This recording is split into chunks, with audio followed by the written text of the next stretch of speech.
o Batalá, o Oxalá, com sua irmã, o Duduá, dentro da cabaça, começaram a brincar, começaram a crescer e também a lutar.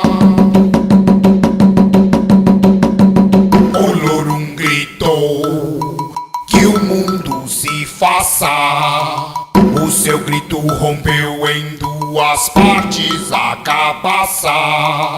Foi quando o Locum, o gigantesco mar, lágrimas de Olorum entraram na cabaça.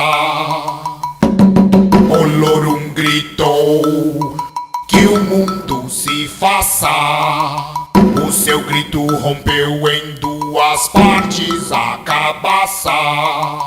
Foi quando o Locum, o gigantesco mar, lágrimas de Olorum entraram na cabaça.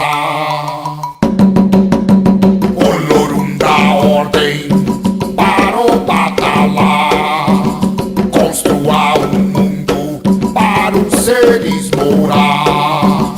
Então o Batalá, com saco da criação, desceu para este mar pra cumprir sua missão. O Lorum dá ordem para o Batalá: construa um mundo para os seres morar. Então o Batalá, com saco da criação, desceu para este mar pra cumprir sua missão. No saco da criação, terra preta deste chão, galinha de 5 dedos, aguemou camaleão. No saco da criação, terra preta deste chão, galinha de 5 dedos, aguemou camaleão. No saco da criação, terra preta deste chão, galinha de 5 dedos, aguemou camaleão.